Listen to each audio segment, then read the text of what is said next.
सन्माननीय उद्धव ठाकरे,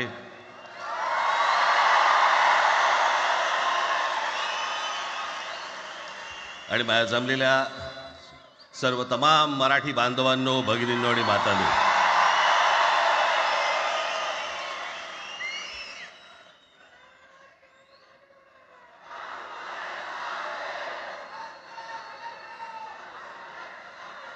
खरं तर दोघांची भाषणं संपली ना की एकत्र आरोळ्या ठोका.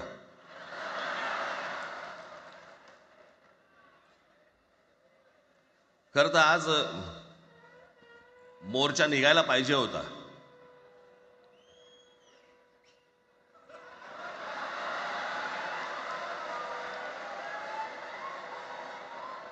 तोंडानेच आहे ना?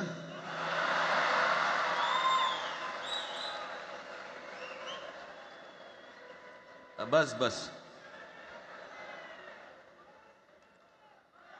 मोर्चा खरं तर निघायला पाहिजे होता.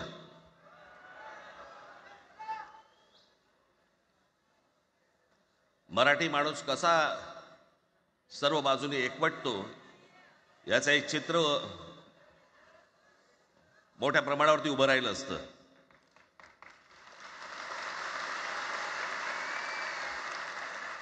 पण नुसत्या मोर्चाच्या चर्चेनेच माघार घ्यावी लागली.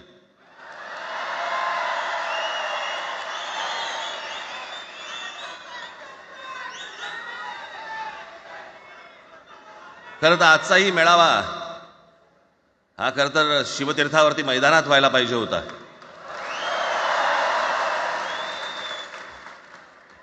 मैदान ओसंडून वाहिलं असतं अख्खं. पण पाऊस आहे, पावसामध्ये सगळ्या ठिकाणी अशा प्रकारचे काही जागा मिळत नाहीत फारशा मुंबईमध्ये, आणि म्हणून आज तुम्हाला सर्वांना इथे यावं लागलं. मी बाहेर जे उभे आहेत त्यांची मी दिलगिरी व्यक्त करतो की त्यांना आतमध्ये येता नाही आलं, परंतु आता काही स्क्रीनवरती आठवा.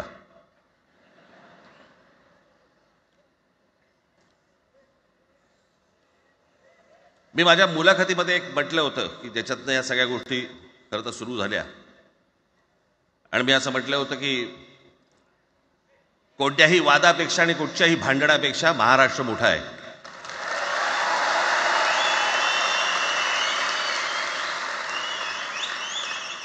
आज जवळपास 20 वर्षानंतर मी आणि उद्धव आम्ही एका व्यासपीठावरती आज येतो आहोत.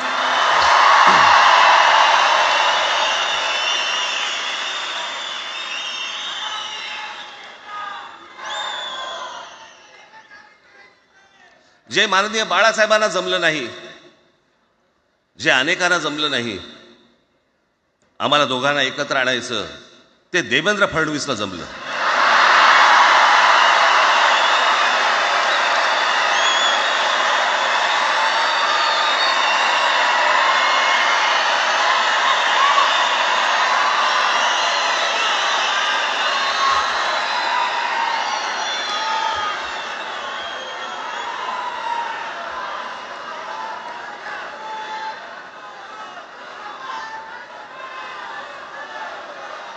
आता बऱ्याच सगळे चॅनल्सचे सगळे कॅमेरे तिकडे लागलेत, इकडे लागलेत. आता संध्याकाळी सगळं सुरू होईल. आता काय वाटतं, काय दोघांची बॉडी लँग्वेज कशी होती? कोणी कमी हसलं का, कोणी जास्ती हसलं का, कोणी बोलतायत का? आपल्याकडे मूळ विषय सोडून इतर गोष्टींमध्येच फार रस असतो अनेकांना. खरं तर आजचा हा मेळावा, मोर्चालाही तीच घोषणा होती, आजच्या मेळाव्यालाही तीच घोषणा आहे की कुठचाही झेंडा नाही, मराठी हाच अजेंडा.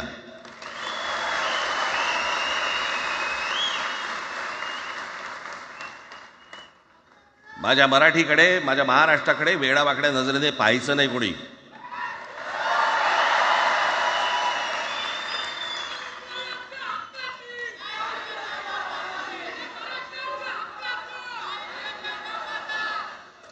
ठरलं ना आपलं, सगळ्यात शेवटी द्यायच्या घोषणा. बसा, शांत बसा. खरं तर हा प्रश्नच अनाठाई होता, काही गरजच नव्हती. हे कुठून अचानक हिंदीचं आलं मला काही कळलं नाही मला.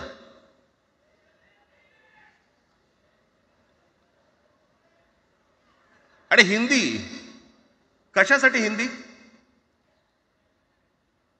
कोणासाठी? हिंदी त्या लहान लहान मुलांवरती जबरदस्ती करताय तुम्ही.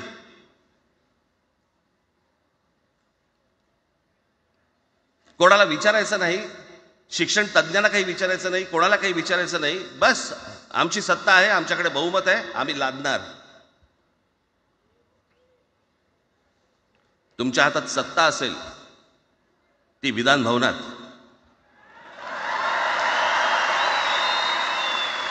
आमच्याकडे सत्ता आहे रस्त्यावर.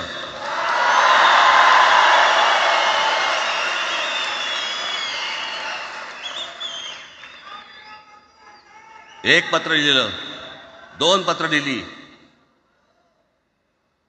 नंतर ते दादा भुसे माझ्याकडे आले. मला म्हणाले की आम्ही काय म्हणतो एवढं समजून तर घ्या, एवढं काय म्हणतो एवढं ऐकून तर घ्या. म्हटलं दादा तुम्हाला एक गोष्ट सांगतो, तुम्ही काय सांगता ते ऐकून घेईन पण ऐकणार नाही.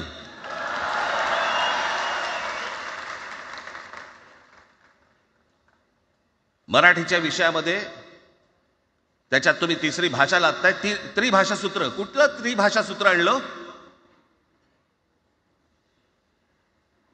त्रिभाषा सूत्र ज्या वेळेला आलं ते फक्त सेंट्रल गव्हर्नमेंट आणि राज्य सरकार, केंद्र सरकार आणि राज्य सरकार यांच्यामधल्या दुव्यासाठी म्हणून हे त्रिभाषा सूत्र फक्त आणलं. आज कोर्टातही नाही, तुम्ही हायकोर्टात जा, सुप्रीम कोर्टात जा, इंग्रजीमध्ये सगळ्या गोष्टी होतात. कुठे आहे त्रिभाषा सूत्र? मग मला सांगायला लागले म्हणे केंद्रीय शिक्षण धोरणामध्ये, त्या धोरणातही नाही केंद्राच्या शिक्षण धोरणात, इतर कोणत्या राज्यातही नाही.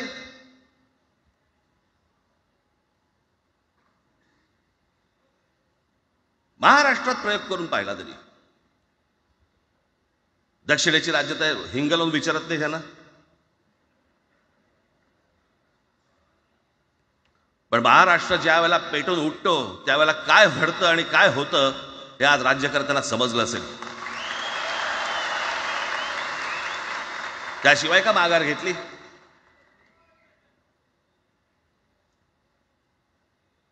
विनाकारण आणलेला विषय होता. मी त्याशी त्या भोसेना सांगितलं, म्हटलं मला सांगा उत्तर प्रदेश, बिहार, राजस्थान, मध्य प्रदेश कोणती तिसरी भाषा आणणार आहेत? खरं तर आणली पाहिजे.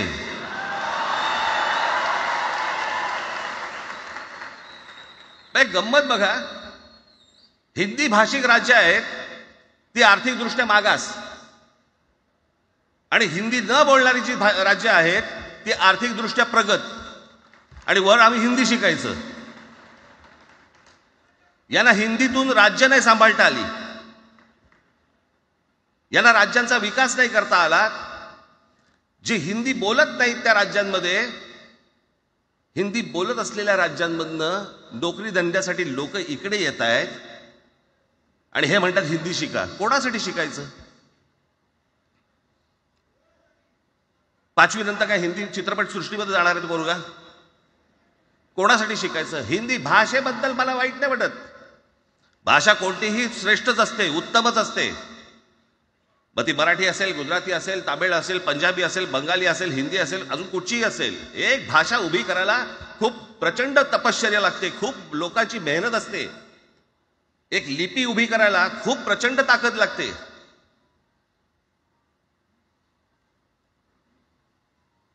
अशाच भाषा काय उभ्या राहत नसतात.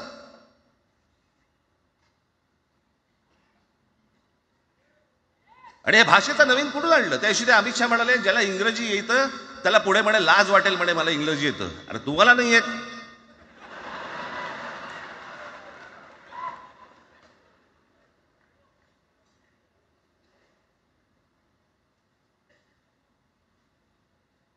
या संपूर्ण हिंद प्रांतावरती 125 वर्ष, 1400 वर्ष मराठ्यांनी राज्य केलं. 1400 वर्ष इतक्या राज्यांवरती आम्ही राज्य केलं. तो त्यावेळेला राज्यच नव्हती, पण जे प्रदेश होते त्याच्यावरती राज्य केलं. आम्ही मराठी लादली गुजरातवरती, मध्य प्रदेशवरती, राजस्थानवरती, पंजाबवरती, इतर सगळ्या प्रांतांवरती, जिथे जिथे म्हणून अटोकपर्यंत पोहोचले होते मराठा साम्राज्य, आम्ही लादली. अरे हिंदी भाषा आहे, 200 वर्षापूर्वीची भाषा आहे, महाराजांच्या काळात पण नव्हती.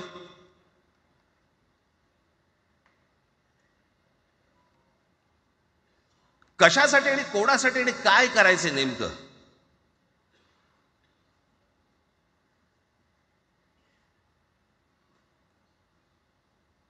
यांनी फक्त चाचपडून पाहिलं, चाचपडून. मुंबई स्वतंत्र करता येते का याच्यासाठी अगोदर जरा थोडंसं भाषेला डिवचून बघू. महाराष्ट्र शांत राहिला तर पुढे ते पाऊल टाकू.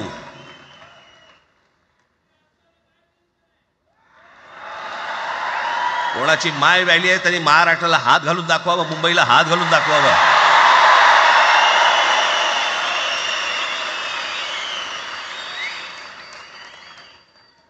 त्या मजाक वाटला काय? आम्ही शांत आहोत याचा अर्थ गांडू नाही आहोत.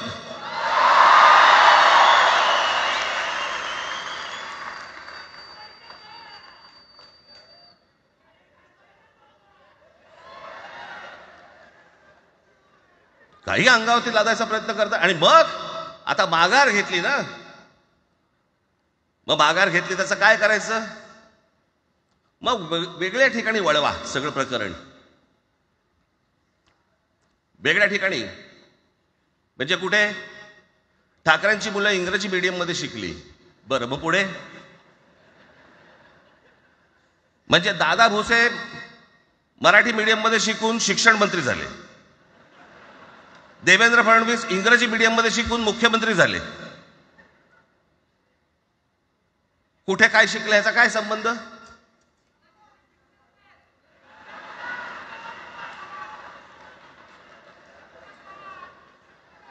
कोणाकोणाची मुलं इथे परदेशामध्ये शिकतायत, याद्या आहेत आमच्याकडे.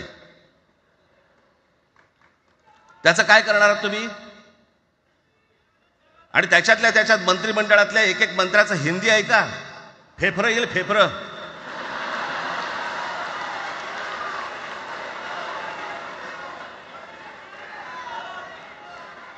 हे असले प्रश्न महाराष्ट्रातच विचारले जातात. आता मी तुम्हाला अजून एक गोष्ट सांगतो.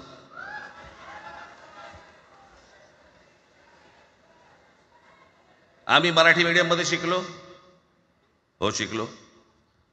आमची मुलं इंग्रजी मीडियम मध्ये शिकली, हो शिकली. मग याच्यावरती तुम्ही प्रश्न काय उपस्थित केला? ह्यांना मराठीचा पुळका कसा? हे इंग्रजी मीडियम मध्ये टाकतात. बरं, सन्माननीय माननीय बाळासाहेब ठाकरे आणि माझे वडील श्रीकांत ठाकरे हे इंग्रजी मीडियम मध्ये शिकलेले आहेत. या दोघांवरती तुम्ही मराठीबद्दल शंका घेऊ शकता का?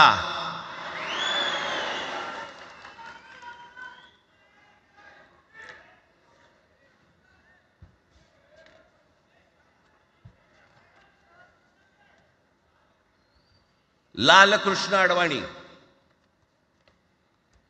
Saint Patrick high school Christian missionary school मध्ये शिकले. हिंदुत्वावर शंका घेऊ का त्यांच्या?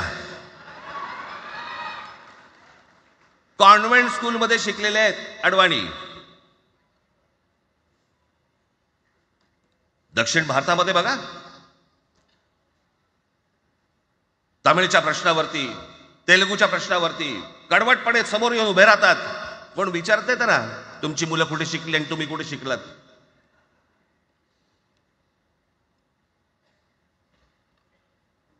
उद्या मी हिब्रू भाषेत शिकीन आणि मराठीपणाचा कडवट अभिमान बाळगीन, काय प्रॉब्लेम आहे?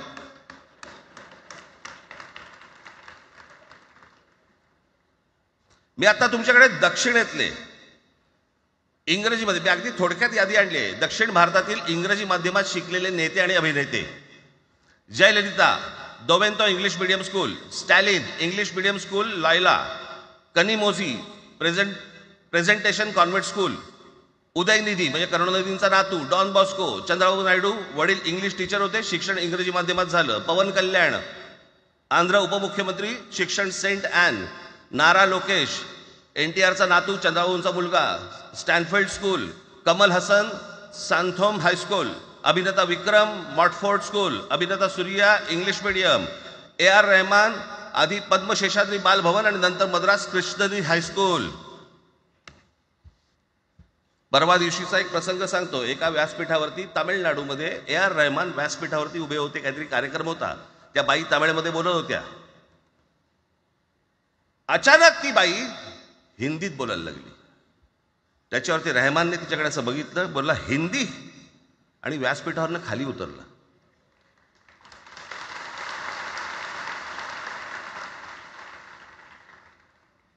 तुमचा कडवटपणा हे तुम्ही शिक्षण कुठे घेतले याच्यावरती नसतो, तो कडवटपणा तुमच्या आतमध्ये असावा लागतो. म्हणजे बाळासाहेब इंग्रजी मीडियममध्ये शिकले, इंग्रजी वर्तमानपत्रामध्ये व्यंगचित्र काढायचे, पण मराठीचा अभिमान याच्या बाबतीत कधी तडजोड नाही केली.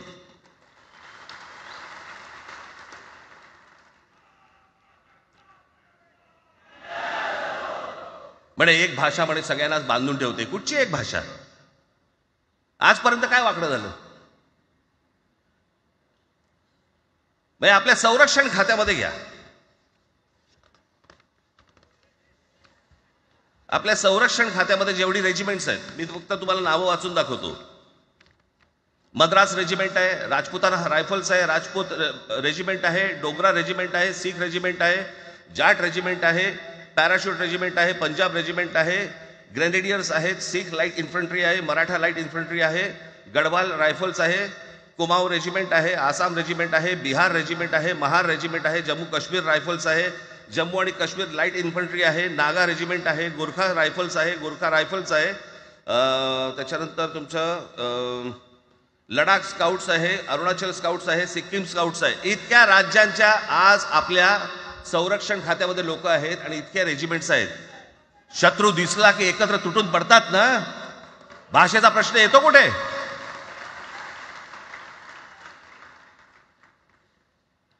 या देशामध्ये जेव्हा भाषावार प्रांतरचना झाली तीच या गोष्टींसाठी झाली ना, की प्रत्येक भाग तसे भाषांचे होते म्हणून. मग या सगळ्या गोष्टी का सुरू केल्यात तुम्ही? कशासाठी सुरू केल्यात? काय याच्या मागचं राजकारण? आत्ता सांगून ठेवतो. आज तुम्ही सगळेजण मराठी म्हणून एकत्र आलात. आज महाराष्ट्रामधला तमाम मराठी आज मराठी म्हणून एकत्र आला. टाळ्या वाजू नका. मी काय सांगतोय नीट ऐका. याचा पुढचं राजकारण ह्यांचं पुन्हा तुम्हाला जातीमध्ये विभागायला सुरुवात करतील. पुन्हा हे जातीचं कार्ड खेळायला सुरुवात करणार. मराठी म्हणून तुम्हाला कधी एकत्र येऊ देणार नाहीत. हे जातीपातीमध्ये विभागायला सुरुवात करतील. आता हे सुरू केलं. काल कोणाच्या ते व्यापाऱ्याच्या कानफडीत मारली मीरा भाईंदरला. त्याच्या काय इथे लिहिलं होतं काय गुजराती?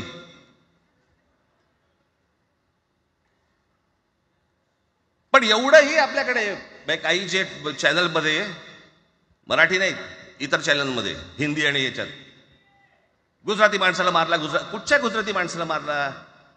बाचाबाचीमध्ये समोरचा गुजराती निघाला, इकडचा मराठी निघाला. त्याच्यामध्ये काय गुजरात्यानं मारलं का? केवढे व्यापारी आहेत. अजून तर काहीच केलेलं नाही.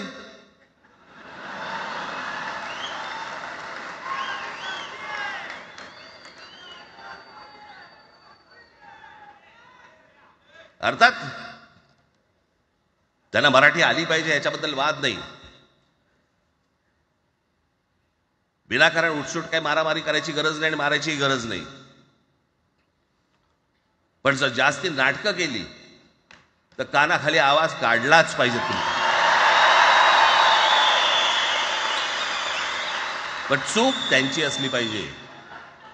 आणि एका गोष्टीचं लक्षात ठेवा, अशी कधी गोष्ट कराल त्याचे व्हिडिओ काढू नका.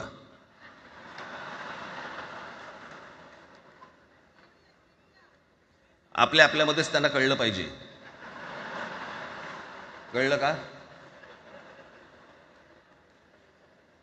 मारणारा कधी सांगत नसतो, मार खाणारा सांगत असतो मला मारला म्हणून. त्यांना सांगू देत. पण याचा अर्थ उठसूट कोणालाही उगाच मारायचं काही कारण नाहीये. अनेक लोक आहेत, अनेक गुजराती लोक आहेत, माझ्या अनेक परिचयाचे आहेत. माझे एक मित्र आहेत नयन शहा म्हणून, त्याला मी गुजराठी म्हणतो. तुमचा विश्वास बसणार नाही इतकं अप्रतिम मराठी तर बोलतोच, विनोदाचंही अंग आहे. आणि शिवाजी पार्क मैदानामध्ये फिरताना कानाला हेडफोन लावून पु ल देशपांडे ऐकणारा गुजराती आहे.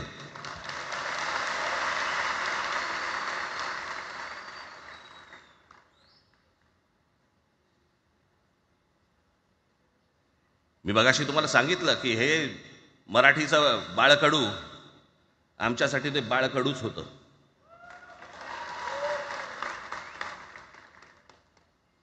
मी मागे एक प्रसंग सांगितला होता, आज मुद्दामून तो प्रसंग सांगतो आपल्याला की हे आमच्या धमन्यांमध्ये आलं कुठून. मी एवढा महाराष्ट्रासाठी मराठीसाठी कडवट का झालो. लहानपणापासूनचे अनेक प्रसंग आहेत माननीय बाळासाहेबांबरोबरचे, पण मी एक प्रसंग कधीही विसरणार नाही. आणि तो 1999 सालचा आहे. त्या 1999 साली शिवसेना भारतीय जनता पक्षाची युती सरकार येणार नाही अशी परिस्थिती होती.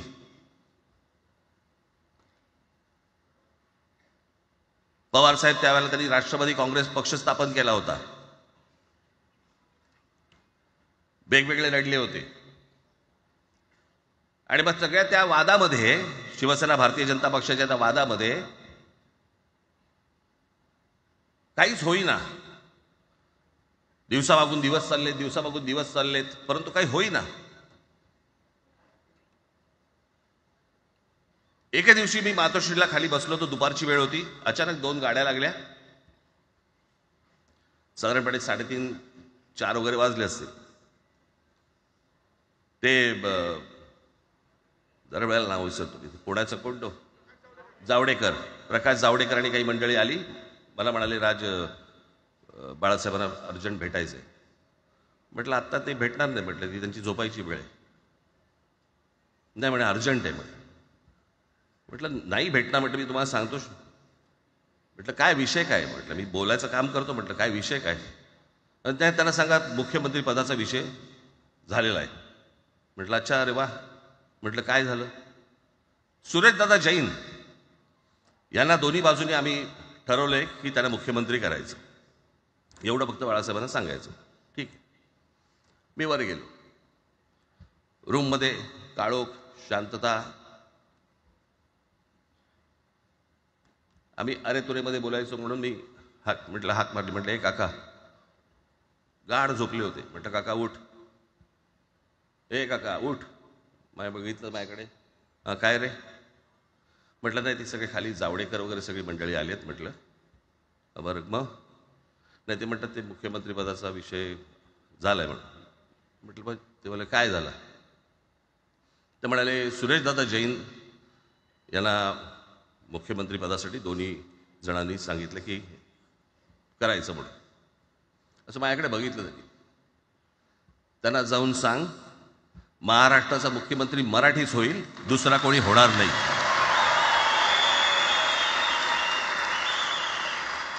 मराठी या एका विषयासाठी मला तिकडे कळलं की या माणसाने सत्तेवर लाथ मारली.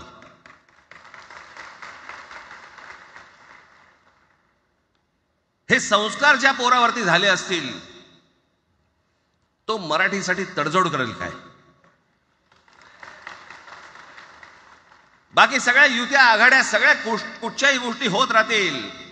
महाराष्ट्र, मराठी माणूस, मराठी भाषा याच्यावर तडजोड होणार नाही. कोणत्याही परिस्थितीत होणार नाही.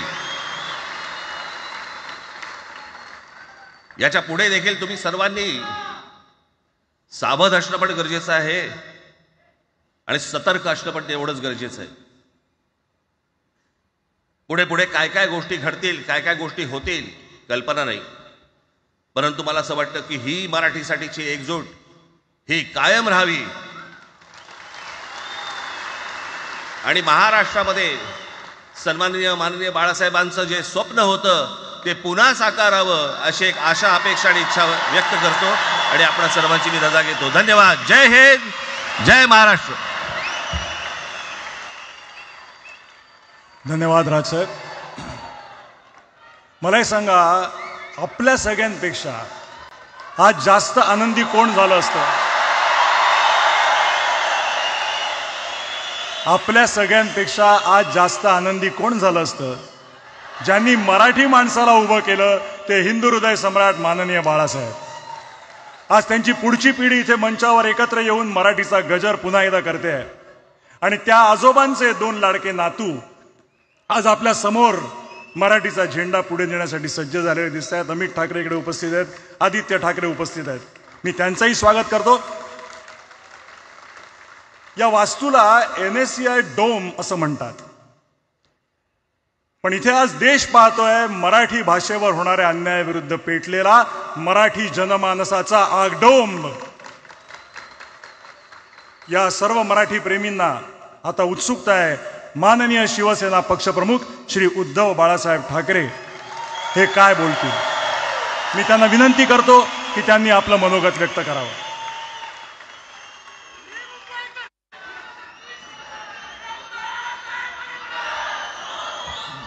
बातम्या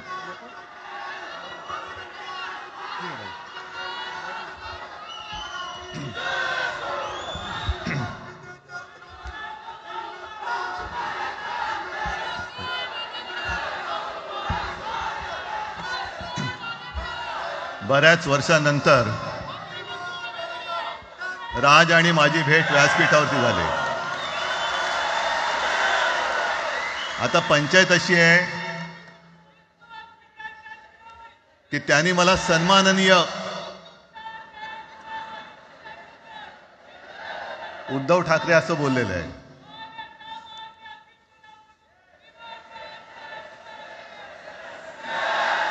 ठीक आहे. आणि साहजिकच आहे की त्याचंही कर्तृत्व आपण सर्वांनी पाहिलेलं आहे.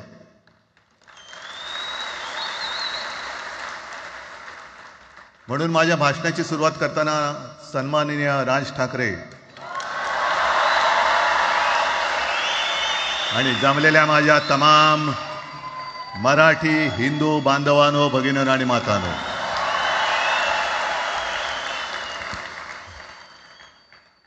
अप्रतिम मांडणी राजनी केलेली आहे.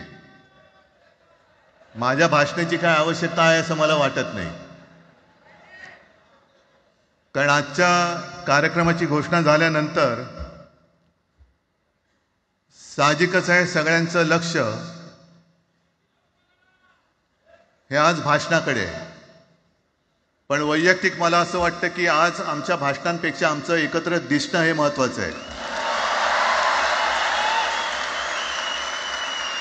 सर्वप्रथम मी इकडे समोर सगळेजण बसलेत, ज्यांनी ज्यांनी मराठी भाषेसाठी पक्षभेद विसरून एक मराठी माणसाची वज्रमूठ दाखवली, त्या सगळ्यांना धन्यवाद देतोय. दीपक पवार पण त्याच्यात आहेत, सगळेच आहेत, मुणगेकर साहेब आहेत, सुप्रियाताई आहेत, सगळेच आहेत. कोणाकोणीची नाही. महादेवराव बसले. महादेवराव आपल्याला सुद्धा बऱ्याच वर्षांनी पाहिजे. काय वेळेला काय जानकर बी अनजान होते, असं होतं. पण एक गोष्ट नक्की की आमच्या दोघांमध्ये जो काही अंतरपाठ होता तो आनाजी पंतांनी दूर केला.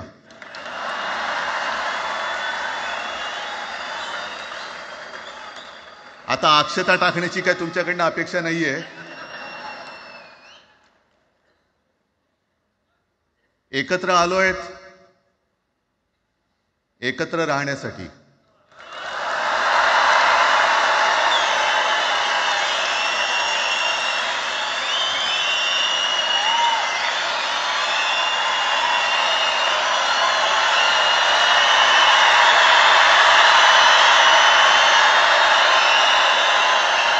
आणि मला कल्पना आहे, आज मला कल्पना आहे की अनेक बुवा महाराज हे बिझी आहेत. कोण लिंब कापतंय, कोण टाचण्या मारतंय, कोण गावी जाऊन अंगारे दुपारे करत असेल, रेडे कापत असतील,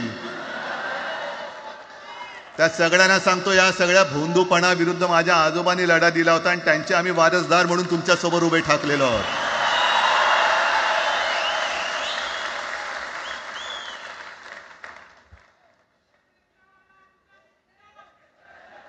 नाही, हे सगळं आपणच करून ठेवलेलं आहे.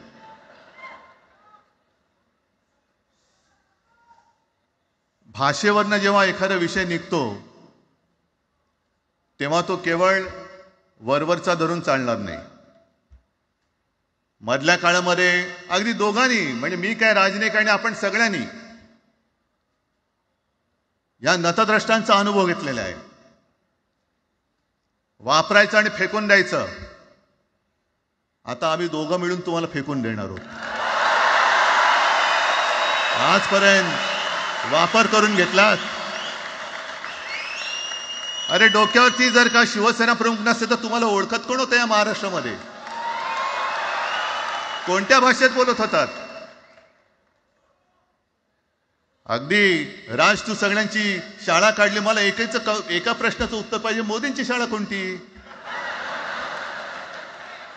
सगळ्यात उच्च शिक्षित आहेत.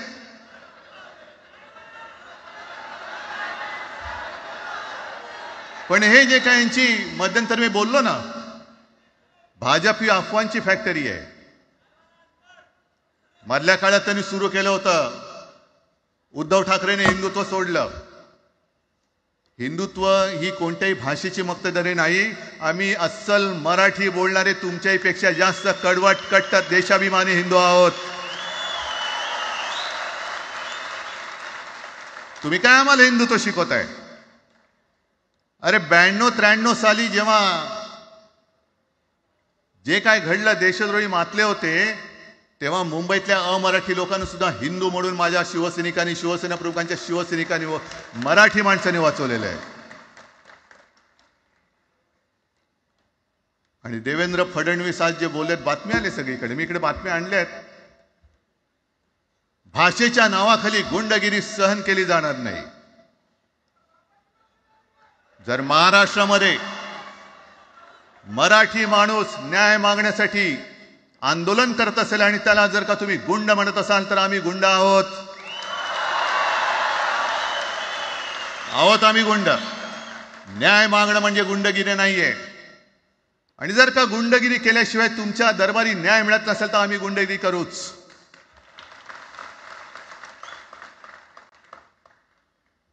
पण हे सगळे राजकीय वाडगे, देवेंद्र फडणवीसांची आजचं वक्तव्य म्हणजे मला संयुक्त महाराष्ट्र चळवळीच्या वेळेला सखा पाटलांनी केलेलं एक वक्तव्य आठवते. हे असेच तेव्हाचे, म्हणजे जो दिल्लीत बसतो त्याचे पाय चाटणारे इथले राज्यकर्ते असतात, ते त्यांना मी बाडगे म्हणतोय.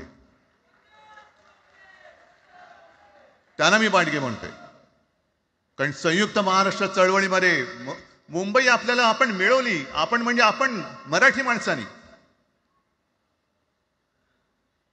तेव्हाही तत्कालीन जे सत्ताधारी होते, हो अगदी काँग्रेस होतीच ना तेव्हा सत्तेवर, मुंबई मराठी माणसाला द्यायला तयार नव्हती. आणि तेव्हा सुद्धा एक मराठी माणूस, म्हणजे आज जे बोलतात ना आम्ही मराठी नाहीत का, अरे तुम्ही नुसतं नावाने मराठी आहात, तुमच्या अंगात मराठी रक्त आहे की नाही आता तपासावं लागेल. आणि सखा पाटील बोलले होते, यावच चंद्र दिवा करो, मुंबई महाराष्ट्राला मिळणार नाही. कशी नाही मिळत, झुकवलं, वाकवलं, गुडघ्यावरती आणलं मराठी माणसानी. आणि मुंबई आपल्या हक्काची, तुम्ही आता जी घोषणा घेतली ना, दिली ना, ती मुंबई आपल्या हक्काची आपण लढून आपण मिळून घेतली.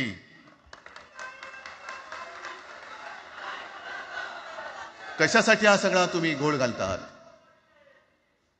पण याच्या मागे मी जे माझ्या डोक्यात जो एक विचार आहे, पटतो की नाही बघा.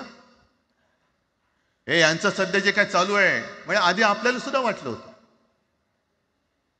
कारण तेव्हा काश्मीरमध्ये 370 कलम होतं, ते हटवण्यासाठी शिवसेनेने पाठिंबा दिला. आणि तेव्हा यांनी घोषणा दिली होती, एक निशाण, एक प्रधान, एक विधान. बरोबर आहे, देश एक असला पाहिजे, संविधान एक असलं पाहिजे, निशाण सुद्धा एकच. तो आपला तिरंगा असला पाहिजे. भाजपचं भांडी पुसायचं फडकं असतं कामा नये. ते फडकं म्हणजे आमचा राष्ट्रध्वज नाहीये, पण ते सगळं चाललंय एक एक एक एक. त्याच्यानंतर आता नवीन एक टुमणं काढलं, 1 नेशन 1 इलेक्शन. म्हणजे हळुवारपणाने हे सगळं काही एक एक एक करत हिंदी, हिंदू, हिंदुस्तान, हिंदू आणि हिंदुस्तान मान्य आहे, पण हिंदीची सक्ती आम्हाला मान्य नाही. तुम्ही कितीही कमिट्या करा, हिंदीची सक्ती तुमचे 7 पिढ्या उतरल्या तरी आम्ही लावू देत नाही.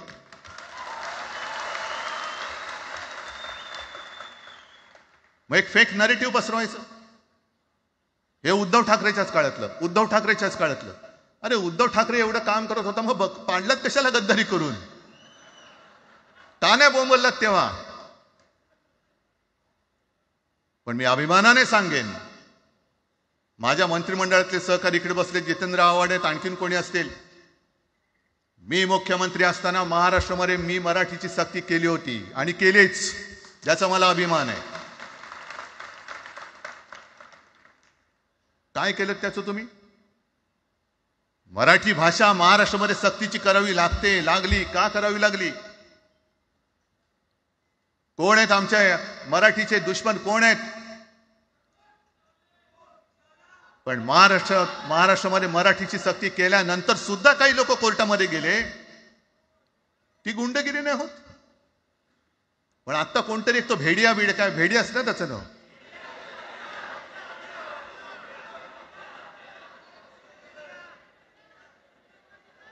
ही यांची सगळी पिलावळ आहे. तोडा फोडा आणि राज्य करा. आपण ज्या काही गोष्टी केल्या होत्या, हे म्हणतात म्हणे शिवसेनेने आजपर्यंत काय केलं? शिवसेना म्हणजे आता राज मी तुला माझ्या सोबतच घेतो, कारण आपण तेव्हा एकत्रच होतो, आता सुद्धा पुढे एकत्र चाललेलो आहोत. त्याच्यामुळे आपलं सगळं तेव्हाच म्हणतोय, आपला एवढ्या वर्षाचा कालखंड. मराठी माणूस म्हणे मुंबई बाहेर नेला.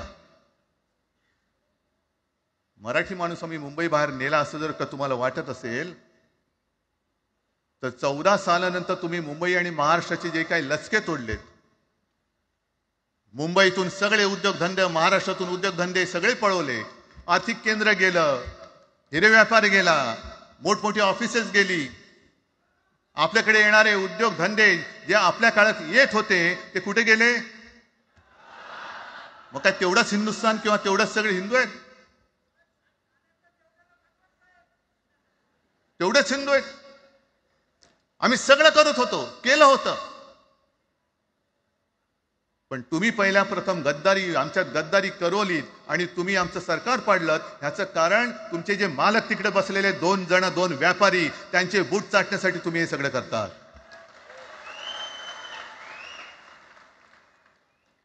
हे इतक्या वर्षाचं सगळं सहन करत करत करत आपण आलो. आपल्या डोळ्या देखत सगळे लचके तोडले जात आहेत.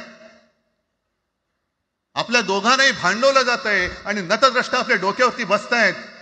किती काळ सहन करायचंय? प्रत्येक वेळेला काही झालं की भांडाभांडी लावायची. आता सुद्धा तेच होणार. म्हणजे आम्ही एकत्र येणार, आल्यानंतर निवडणुकीपर्यंत एकत्र राहतील का? सत्ता प्राप्ती, काही जण म्हणतात की यांचा मराठीचा नाही, महापालिकेचा आहे. अरे नुसता महापालिकेचा नाही, तर आमच्या महाराष्ट्राचा आहे. आम्ही महाराष्ट्रात सुद्धा काबीज करू.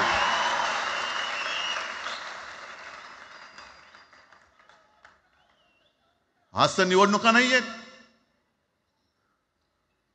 आमची सत्तेवरती जे शिवसेना प्रमुखांनी सांगितलं, अरे सत्ता काय, सत्ता येते आणि सत्ता जाते. पण आपली ताकद ही आपल्या एकजुटीमध्ये असली पाहिजे. दर वेळेला संकट आलं की आपण सगळे मराठी एकवटतो आणि संकट गेलं की आपणच एकमेकांमध्ये भांडायला लागतो. आता नको, हा नतद्रष्टपणा आता करायचा नाहीये, अजिबात करायचं नाहीये.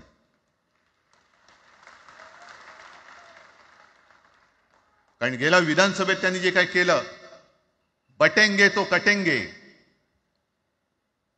आपल्याला काय वाटलं होतं की हिंदू मुसलमानांमध्ये करतायत. हिंदू मुसलमान तर केलंच. पण त्यांनी खास करून केलं ते मराठीतरमध्ये केलं. म्हणजे यांची नीती आहे ती अशीच आहे. जे गुजरातमध्ये त्यांनी केलं, गुजरातमध्ये गेल्या निवडणुकीत एक असा माहोल होता, मला वाटतं मोदी तेव्हा तर त्यांच्या नंतर असेल, माहित नाही मला, लक्षात नाही. वातावरण असं पेटलं होतं गुजरातमध्ये की बस आता पटेल याला आपटेल. पण त्यांनी काय केलं बरोबर? पटेलांना भडकवलं, पटेलांना वेगळं केलं आणि पटेल तर सगळं एकत्र केलं. हरियाणामध्ये पण तेच केलं. जाट लोकांना भडकवलं, जाट लोक एकत्र झाले त्यांना वेगळं केलं आणि जाटेतर सगळा जो काही समाज होता तो एकत्र करून तिकडे सत्ता प्राप्त केली. महाराष्ट्रामध्ये तेच केलं. मराठ्यांना उचकवलं आणि मराठी तर सगळा एकत्र केला. बटेंगे तो कटेंगे ही भीती त्यांच्यामध्ये निर्माण केली की बघा ते एकत्र झालेत, तुम्ही जर का फुटलात तर ते तुमच्या डोक्यावर बसतील. झाले एकत्र. मराठी माणूस मराठी माणसाची भांडला आणि दिल्लीचे गुलाम आपल्या डोक्यावरती राज्य करायला लागले. आणि आपण त्यांच्या पालख्या व्हायच्या. नुसते पालख्यांचे भय होणार की तुम्ही कधीतरी आपल्या माय मराठीला पालखीमध्ये सन्मानाने बसवणार आहात. बस झालं, आता यांची जोखड फेकून दिली पाहिजे. एकमेकांमध्ये भांडून त्यांचे जे काही डाव आहेत ते करत असतात. मी पेपरमध्ये बघितलं, काल बघितलं, आज बघितलं. आमचे पंतप्रधान जगभर फिरतायत. काय तो मोठा पट्टा घातलाय, स्टार ऑफ घाना. कुठे आला घाना देश? इकडे घाण आणि तिकडे घाना, स्टार ऑफ घाना. पण एका बाजूला मोदींचा फोटो आणि दुसऱ्या बाजूला माझ्या महाराष्ट्रामधला शेतकरी कर्जबाजारी झालाय. त्याला बैल सुद्धा तर पोसत नाही, बैल मिळत नाही, म्हणून त्या नांगराचं जोखड घेऊन तो शेती करतोय. मग एका बाजूला हा शेतकरी त्याच्या खांद्यावरती गळ्यामध्ये ते नांगराचं जोखड आहे आणि तिकडे आमचे पंतप्रधान स्टार ऑफ घाना. लाज वाटली पाहिजे, लाज, खरोखर लाज वाटली पाहिजे. आणि आजच पेपरमध्ये बातमी आले, 2 बातम्या आल्या की लाडक्या बहिणीचं पोर्टल आता बंद, नव्याने नोंदणी होणार नाही. बसा बोंबलत आता. आणि त्याही पेक्षा सगळ्यात भयानक गोष्ट म्हणजे संपूर्ण देशामध्ये सगळ्यात जास्त कर्जबाजारी शेतकरी कुठे असतील तर ते आपल्या महाराष्ट्रामध्ये आहेत. महाराष्ट्र आता थांबणार नाही, कर्ज काढतच राहणार. आणि ही यांची जी काही खेळी आहे, आपापसात भांडवायचं. मी एक साधी गोष्ट केली होती. जितेंद्र, तुम्हाला माहिती असेल, आपण तिकडे चौपाटीला, जिकडे बिर्ला मातोश्री बिर्ला क्रीडा केंद्र काय आहे, मराठी रंगभूमीचं दालन, मराठी रंगभूमीचा इतिहास सांगणारं दालन, त्याची निर्मिती करण्याचे सगळे आदेश वगैरे राज्यात सगळं झालं. आराखडा मंजूर केला मी. आणि 2-3 महिन्यापूर्वी बातमी आली की तो आराखडा यांनी केराच्या टोपलीत टाकला. ती जागा यांच्या मालकाच्या मित्राच्या घशात टाकतात. हा मराठीचा तुमचा अभिमान? मराठी भाषा भवनाची त्याचं भूमिपूजन मी केलं होतं. माझ्या सोबत अजित पवार होते, उपमुख्यमंत्री. कुठे गेलं मराठी भाषा भवन? कुठे गेलं मराठी भूमीचं रंगभूमीचं दालन? का तुम्ही आमची मराठी मारतात? का तुम्ही आमच्यावरती सक्ती करता आहात? अनेकदा सांगितलं की आम्ही कोणत्याही भाषेच्या विरोधात नाही आहोत, पण जर आमच्यावरती सक्ती करण्याचा प्रयत्न केला तर आमची शक्ती काय ती एकदा तुम्हाला अशी दाखवू की पुन्हा तुम्ही कधी डोकं वर नाही काढणार, पुन्हा डोकं वर काढणार नाही. या सगळ्या गोष्टींकडे आपण आज एकत्र आलेलो आहोत. पुन्हा आपल्यामध्ये काड्या घालण्याचे उद्योग होतील, कारण त्यांचा धंदाच तो आहे. एकतर कुठे, मी नेहमी सांगतो, कोणाच्याही लग्नामध्ये भाजपवाल्यानं बोलू नका. येतील मस्त श्रीखंड, बासुंदी, पोळ्या बिळ्या खातील आणि त्याला नवरा बायकोत भांडण लावून दुसऱ्या लग्नात जेवायला जातील. बरं, एवढं केलं तरी बरं, नाही तर त्या पोरीलाच पळून घेऊन जातील. कारण ह्यांचं स्वतःच असं काहीच नाहीये. कोणत्याही लढ्यामध्ये कधी भाजपा नव्हता. अगदी संयुक्त महाराष्ट्राच्या चळवळीमध्ये सुद्धा भाजप हा सगळ्यात शेवटी आला. आणि 57ची निवडणूक झाल्यानंतर सगळ्यात पहिल्यांदा बाहेर पडला. हे जनसंघ, तेव्हा त्यांचा जो राजकीय नाव होतं जनसंघ, यांच्याकडनं आम्ही देशाभिमान शिकायचा, यांच्याकडनं आम्ही महाराष्ट्राचा अभिमान शिकायचा. आणि आम्ही आपापसात भांडून ह्यांना सगळं काही बहाल करून टाकायचं, या सगळं विकून टाका, सगळा सत्यानाश करून टाका. अरे आपली मुंबईच्या शिंदड्या उडवल्या जात आहेत. अख्खी मुंबई कोणाच्या घशात घालतायत? कोणाच्या? बघत बसायचं सगळं. म्हणजे आज सगळ्यात जास्त जर कोणी जमिनीचा मालक मुंबईमध्ये असेल तो यांच्या मालकाचा मित्र आहे, अदानी. कोणाची जागा? कोणी रक्त सांडलं? कोणी ते हुतात्मा स्मारकाला वंदन करताना सुद्धा आपल्याला लाज वाटली पाहिजे. अरे त्यांनी तर रक्त सांडलं, बलिदान केलं, पण त्यांनी रक्त सांडून मिळून गेलेली मुंबई जर का आपण राखू शकणार नसू तर आपल्याला लाज वाटली पाहिजे, शरम वाटलं पाहिजे. म्हणून त्या रक्ताची शपथ घेऊन मुंबई आणि मराठीच्या रक्षणासाठी आपल्याला उभं राहायला पाहिजे.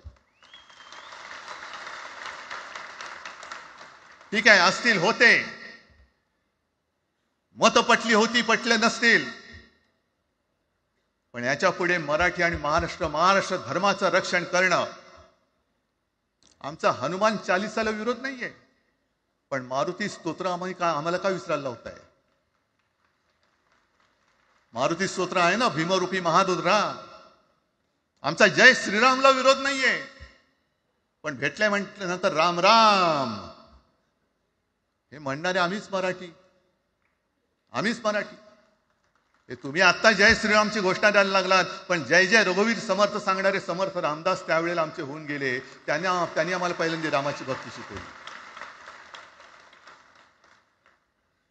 त्याच्यामुळे यांचा काही आगा नाही, पिछा नाही. राजकारणातले हे व्यापारी आहेत, वापरा आणि फेका. तो एक गद्दार काल एक बोललाय, जय गुजरात.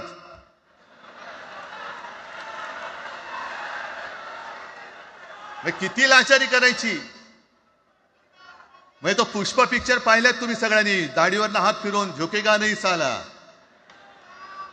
तसे हे गद्दार म्हणतात, उठेगा नाही साला, कुछ भी बोलो उठेगा ही नाही. अरे कसा उठणार? आहे का तुझ्याकडे उठण्यासारखं? म्हणजे विचार मी म्हणतोय.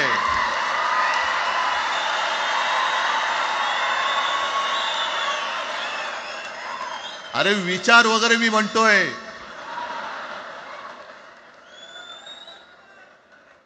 हिंदी भाषेच्या सक्तीला विरोध न करणारा बाळासाहेबांच्या विचाराचा पाईक असू शकेल?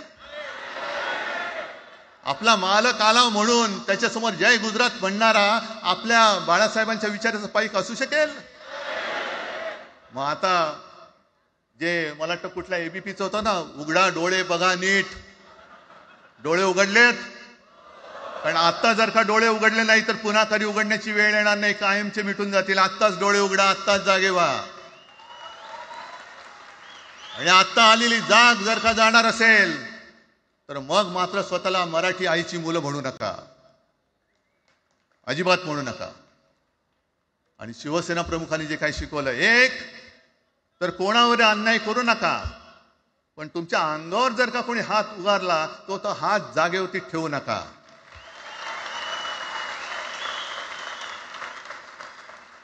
देवेंद्र फडणवीस भाषिक गुंडगिरी सहन करणार नाही तुम्ही म्हणता आहात. मला एक मराठी माणूस असा दाखवा की जो आपल्या देशात इतर राज्यामध्ये जाऊन गुंडगिरी करू शकतो, हिंमत आहे त्याची? एक मराठी माणूस दाखवा. पण तुमचे सगळे चेले चपाटे उठतायत, कोणावरही आरोप करतायत, तमाशे करतायत. अरे कोणताही मराठी माणूस किंवा कोणताही भाषिक इतर प्रांतीय भाषेत तिकडे गेला, राज्यात गेला आणि दादागिरी करण्याचा प्रयत्न केला तर उभा चिरून टाकतील तिथली लोक. बंगालमध्ये जाऊन बघा, तमिळनाडूमध्ये जाऊन बघा. मग आम्ही आमच्या घरामध्ये आमच्या न्याय हक्काची गोष्ट केली, बरं कोणाशी भांडतो आम्ही? इथे सुद्धा काही अमराठी आले असतील, जसं राजने सांगितलं तसे आपले सगळ्यांचे अमराठी अनेक मित्र आहेत, पण त्यांच्यामध्ये आम्ही गुण्यागोविंदाने नांदतोय. मग हे गुण्यागोविंदाने नांदले, एकत्र राहिले तर आपली पोळी कशी भाजली जाईल? म्हणून तुम्ही आमच्या एकजुटीमध्ये विषाचा खडा टाकतात. हे सगळे तुमचे डाव आता उघड झालेले. तुम्ही वाटेल ते करा, पण मी आज महाराष्ट्राला आवाहन करतोय, म्हणजे विनंती करतोय की यापुढे कोणत्याही पक्षाचे आपण असू, जसं संयुक्त महाराष्ट्र समितीच्या वेळेला मराठी माणसाची एकजूट झाली होती, तशी एकजूट जर का आपण सगळ्या पक्षांनी मिळून, अगदी भाजपमधल्या मराठी माणसांनी सुद्धा त्याच्यामध्ये आलं पाहिजे.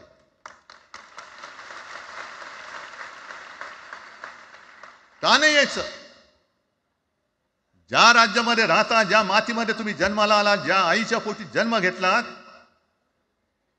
तिचे उघड उघड जर का हे धिंडोडे काढणार असतील आणि आपण आपले पक्षीय भेदाभेद घेऊन त्यांना पायघड्या घालणार असू, तर असं शंडाचं जीवन जगण्यापेक्षा मेलेलं बरं.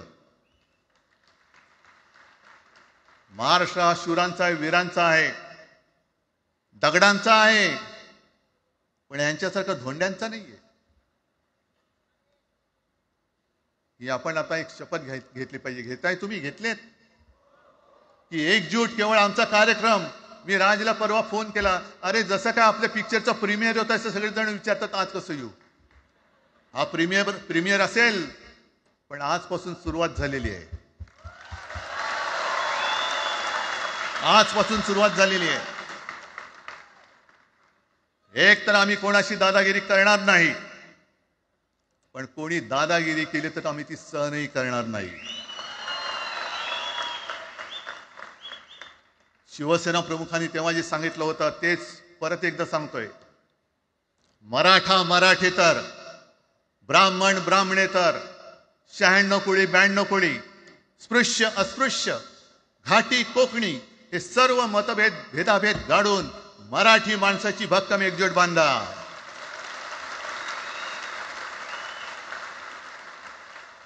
आणि शेवटी एक आवाहन करतो, हे सगळ्या मराठी माणसांना आणि मराठी प्रेमींना आहे, तुटू नका, फुटू नका आणि मराठी ठसा पुसू नका.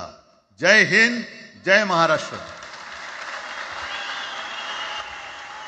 धन्यवाद उद्धव साहेब. दिवसभरातील ताज्या घडामोडी बघण्यासाठी आजच मराठी केसरी न्यूजला लाईक, शेअर आणि सबस्क्राईब करा.